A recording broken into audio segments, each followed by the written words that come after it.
दोस्तों, घर और किचन का काम करना कितना भी ज़्यादा मुश्किल हो, अगर छोटे-छोटे टिप्स एंड ट्रिक्स के थ्रू करेंगे तो यही काम काफ़ी ज़्यादा आसान हो जाते हैं। नमस्ते दोस्तों, मैं हूँ छाया और आपके अपने चैनल छाया रसोई में एक बार फिर से आपका बहुत-बहुत स्वागत है। हमेशा की तरह फिर से आपके लिए कुछ यूज़फुल टिप्स एंड ट्रिक्स लेकर आई हूँ, जिससे आपका काम काफ़ी आसान हो जाएगा, आपके समय और पैसे भी बचेंगे। तो वीडियो शुरू करने से पहले हमेशा की तरह कमेंट बॉक्स में लिखकर ये बताना ना भूलिएगा कि आप इस चैनल की वीडियोस किस शहर या फिर किस गांव से देख रहे हैं, जिसे मैं लिखकर आपको थैंक्स बोल सकूं। तो चलिए देख लेते हैं आज की सबसे पहली टिप।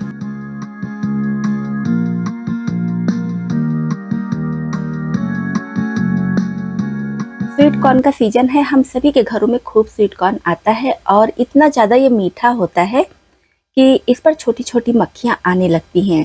जैसे कि आप देख पा रहे होंगे, मैं इसको खुले में रखी हूँ और कितनी ज़्यादा छोटी छोटी मक्खियाँ इस तरह से इसके ऊपर बैठ रही हैं। साथ ही साथ डलिया जो है इस पर भी बैठने लगती हैं। तो यहाँ तो मैं स्वीट कॉर्न ली हूँ, इसके बजाय आप कोई भी फ्रूट ले लीजिए, उसमें मक्खियाँ इस तरह से बैठने लगती हैं। वैसे अगर हम घर में कहीं भी देखें तो ये वाली मक्खी बिल्कुल नहीं दिखेगी, लेकिन जैसे ही कोई मीठी चीज़ आ जाएगी तो ये अपने आप से आ जाती है। तो इससे बचने के लिए हम क्या करेंगे, नैपकिन लेंगे और इस तरह से फोल्ड कर लेंगे।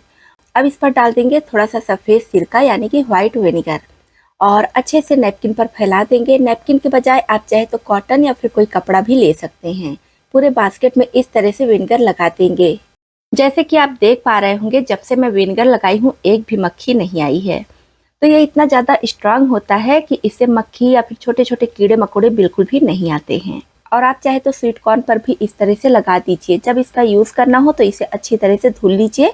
वैसे विनेगर लगा है तो कोई नुकसान वाली चीज़ नहीं है और इस टिप को आप किसी भी फ्रूट पर भी अपना सकते हैं। फ्रूट पर भी आप विनेगर का एक हल्का लेयर लगा दीजिए या फिर जिस बास्केट में रखते हैं उसमें रखिए।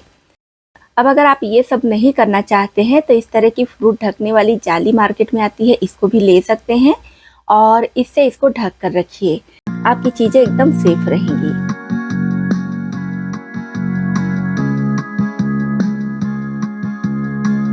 अनार जब भी हम छिलते हैं या तोड़ते हैं तो इसका बीज कभी कभी दब जाता है या चाकू वगैरह से कट करते हैं तो कट भी जाता है।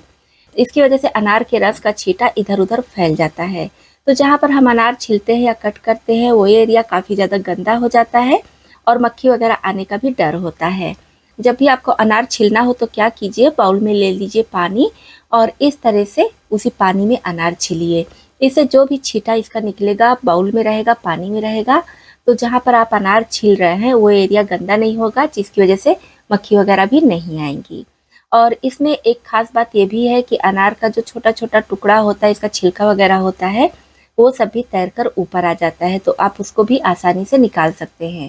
साथ ही साथ खराब अनार के दाने हैं तो उसको भी छांट कर अलग कर सकते हैं और फिर इस तरह से छन्नी के ऊपर रख के इसका पानी अलग कर दीजिए और फ्रेश अनार का दाना एक जगह इकट्ठा कर लीजिए। जब आप इस टिप को अपनाएंगे तो आपको खुद पता चलेगा कितनी आसानी से अनार का दाना निकल गया और वो भी कम मेहनत में।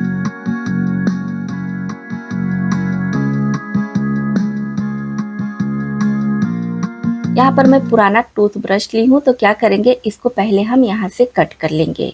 बस इसका जो ब्रश वाला भाग होता है उसी को हमें कट करना है और उसके बाद इसका ये जो रॉड है इसको हम गरम करेंगे। किसी भी चीज़ से आप गरम कर लीजिए, गैस या फिर लाइटर या फिर कैंडल वगैरह से बहुत आसानी से ये गरम हो जाएगा।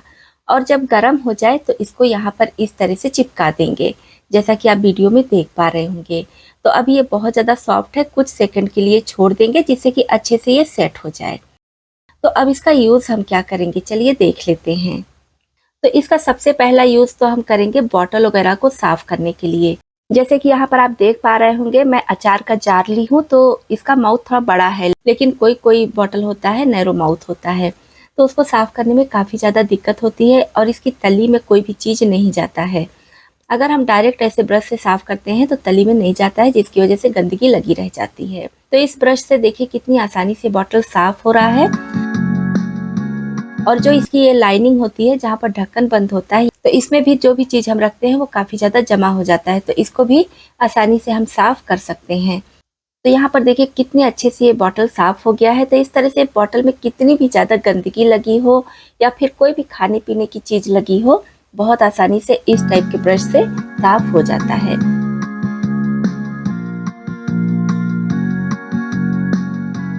इसका हम दूसरा यूज़ देख लेते हैं क्या करेंगे। तो किचन के सिंक का यूज़ हम सभी करते हैं और सिंक का ये जो ड्रेन एरिया होता है ये काफ़ी ज़्यादा गंदा होता है। वैसे तो ये साफ़ है लेकिन किसी किसी का आप देखे होंगे बहुत ज़्यादा गंदा होता है।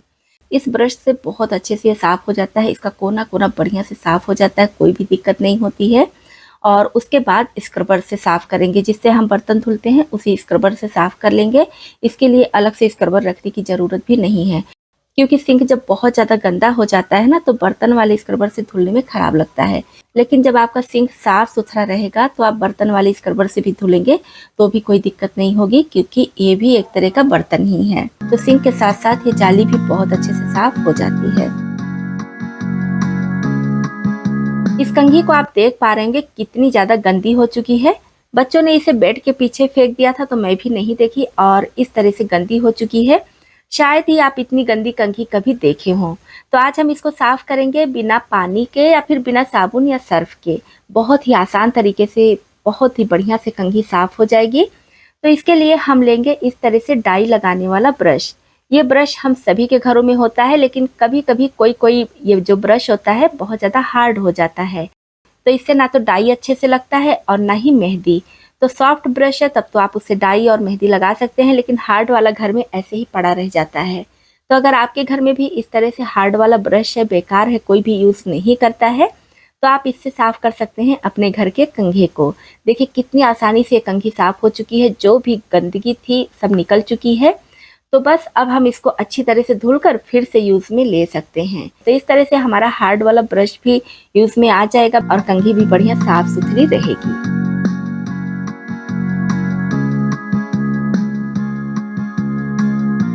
यहाँ पर इस प्रेशर कुकर का हाल आप देख पा रहे होंगे कितना ज़्यादा ये जल चुका है। मैं इसमें आलू रखी थी उबलने के लिए और गैस पर चढ़ाकर भूल गई, तो जिसकी वजह से पानी पूरा सूख गया और आलू इसमें चिपक गया था। तो आलू तो मैं निकाल ली हूँ, आलू पूरी तरह से नहीं जला है, सिर्फ उसका छिलका जला है। और प्रेशर कुकर आप देख पा रहे होंगे पूरी तरह से जल चुका है। तो इस प्रेशर कुकर को हम साफ़ करके देखेंगे। अगर हम इसको ऐसे डायरेक्ट साफ़ करेंगे तो काफ़ी ज़्यादा मेहनत लगेगा और फिर भी ये अच्छे से साफ़ नहीं होगा। तो बस छोटी सी टिप इसके लिए अपनाएंगे। कुकर में डाल देंगे थोड़ा सा नमक, नॉर्मल नमक है, और साथ में डाल देंगे पानी। जहाँ तक प्रेशर कुकर जला हो वहाँ तक आप पानी डाल दीजिएगा और थोड़ा सा बेकिंग सोडा यानी कि खाने वाला सोडा डाल देंगे। अब पानी में बढ़िया से जब उबाल आने लगे तो गैस फ्लेम ऑफ कर देंगे और इसका ढक्कन बंद करके इसी तरह से छोड़ देंगे जब तक कि कुकर पूरी तरह से ठंडा ना हो जाए। यहाँ पर आप देख पा रहे होंगे कुकर पूरी तरह से ठंडा हो चुका है। बहुत ज़्यादा इसको रब करने की ज़रूरत नहीं है, क्योंकि जो भी जला हुआ भाग था वो फूल चुका है। तो बस हल्का सा हम इसको तार वाले स्क्रबर से इस तरह से रब करेंगे और एकदम बढ़िया से ये साफ हो जाएगा। तो देखिए बिल्कुल हल्के हाथ से मैं इसको रब कर रही हूँ और गैस चूल्हे पर ही रखी हूँ। तो इस तरह से कोई भी जला हुआ बर्तन है, जैसे कि दूध भी कभी कभी हम भूल जाते हैं और दूध का बर्तन भी जल जाता है, या कोई खाना है, चावल या फिर दाल सब्जी है, या फिर इस तरह से आलू अगर आप बॉयल कर रहे हैं तो वो भी बहुत अच्छे से साफ़ हो जाता है। इस टिप को आप ज़रूर अपना कर देखिए। हर लेडीज़ के लिए, हर किचन के लिए बहुत ही ज़्यादा यूज़फुल टिप है। तो यहाँ पर देखिए देखने से ही लग रहा है कि बहुत अच्छे से ये साफ़ हो चुका है। तो अब इसको नॉर्मल पानी से खंगाल कर फिर आपको दिखा रही हूँ। तो देखिए हमारा ये प्रेशर कुकर कितना ज़्यादा जला था और कितना बढ़िया साफ़ हो चुका है कम मेहनत में। चलिए देख लेते हैं अगली टिप। नेक्स्ट चलिए हम देख लेते हैं अरवी के पत्ते और डंठल की बहुत ही मज़ेदार, बहुत ही शानदार रेसिपी। तो इसके लिए अरवी के पत्ते से डंठल को अलग कर लेंगे और डंठल को इस तरह से छील लेंगे। इसको छीलने में कोई भी दिक्कत नहीं होती है, बहुत आसानी से इसका जो रेशा होता है सब निकल जाता है, जैसा कि आप देख पा रहे हैं। तो यहाँ पर मैं पहले से छील कर रखी हूँ। अब इसको कट करना है, तो छोटे छोटे पीस में इसे हम कट कर लेंगे और साथ ही साथ अरवी के जो पत्ते हैं इसको भी इस तरह से रोल करके और पतले पतले और छोटे छोटे पीस में कट कर लेंगे। मतलब आप किसी भी तरीके से कट कर लीजिए, बस कट कर लेना है, इसको रफली कट करना है, बहुत ज़्यादा महीन भी नहीं रखेंगे। कट करने के बाद बढ़िया से धुल लेंगे। आप पहले भी धुल सकते हैं, मैं भी पहले धुली थी, बाद में भी धुल ली हूँ। अब इसको डालेंगे लोहे की कढ़ाई में। लोहे की कढ़ाई में इस रेसिपी का स्वाद बहुत ज़्यादा बढ़िया आता है।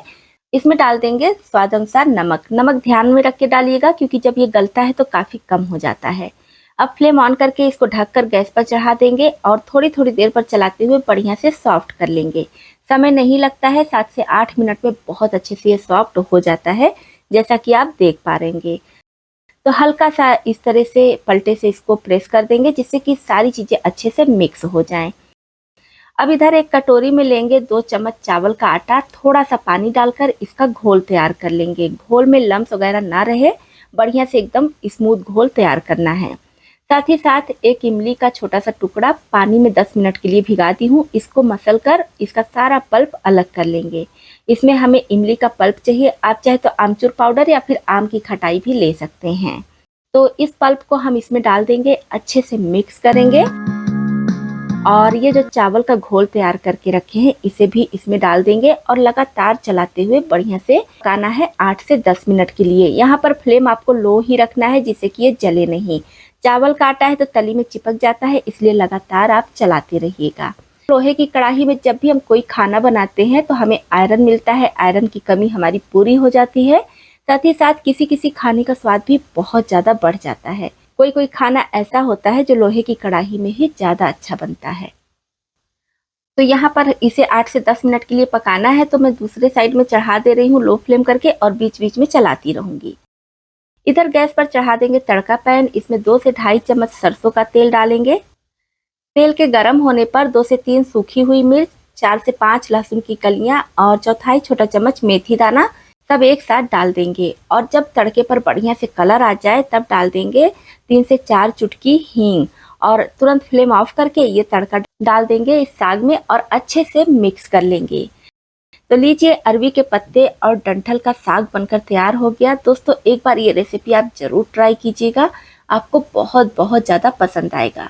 मेरे घर में तो ये रेसिपी सभी को पसंद आती है और जिस प्रोसेस से बताई हूँ इस तरह से बनाएंगे तो गले में बिल्कुल भी नहीं लगेगा। तो आप भी इसको ज़रूर बनाइए और फिर कमेंट बॉक्स में लिखकर अपना फीडबैक ज़रूर दीजिएगा। तो दोस्तों, ये थे आज के कुछ यूज़फुल टिप्स। आपको इनमें से कौन सी टिप पहले से पता थी और कौन सी ज़्यादा पसंद आई, कमेंट बॉक्स में लिखकर ज़रूर बताइएगा। वीडियो पसंद आया हो तो लाइक और शेयर करके हमारे यूट्यूब फैमिली में जुड़ने के लिए चैनल को भी सब्सक्राइब कर लीजिएगा।